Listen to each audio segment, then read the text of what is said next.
یہ اس دور کی کہانی ہے جب ایمان بچانا جان بچانے سے بھی مشکل تھا۔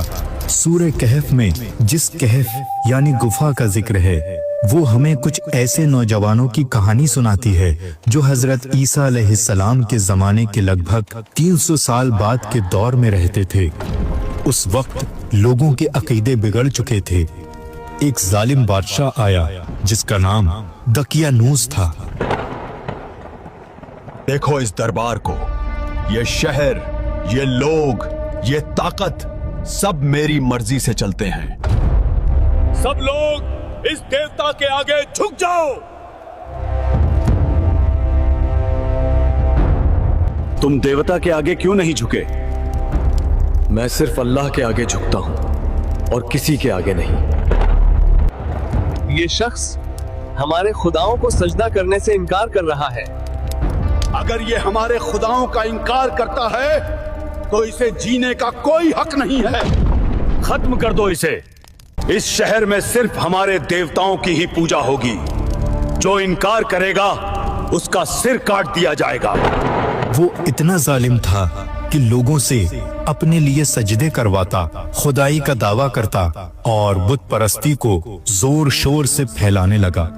جو کوئی اللہ کی بات کرتا یا آخرت کا ذکر کرتا اسے یا تو مار دیا جاتا یا زبردستی اس کا دین بدلوا دیا جاتا۔ تم سب نے دیکھا، آج پھر ایک بے گناہ کو مار دیا گیا، صرف اس لیے کیونکہ اس نے جھوٹے خداؤں کے آگے سر جھکانے سے انکار کر دیا۔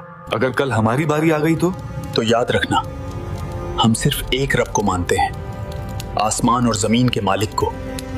اسی ظالم بادشاہ کے دربار میں کچھ نوجوان تھے۔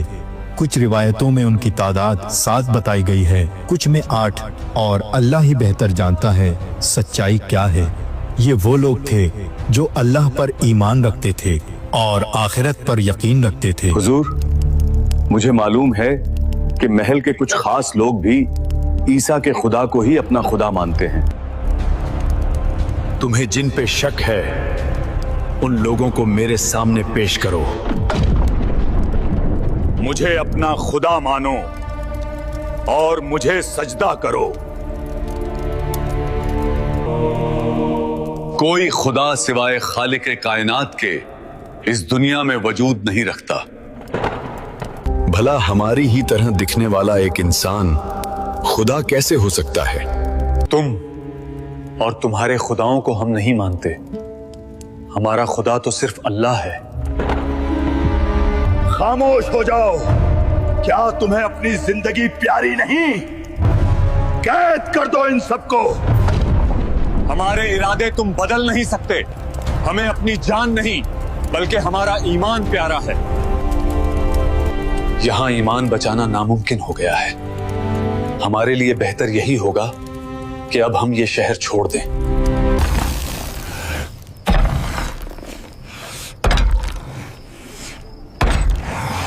جب شہر میں رہنا ممکن نہ رہا تو ان نوجوانوں نے ایک فیصلہ کیا۔ وہ اپنا شہر، اپنے گھر، اپنی راحت سب کچھ چھوڑ کر صرف اللہ پر بھروسہ کر کے نکل پڑے۔ میں بھی ایک اللہ پہ ایمان رکھتا ہوں۔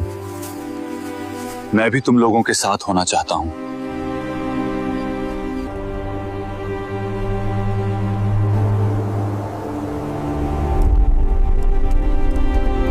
اس کتے کو ساتھ مت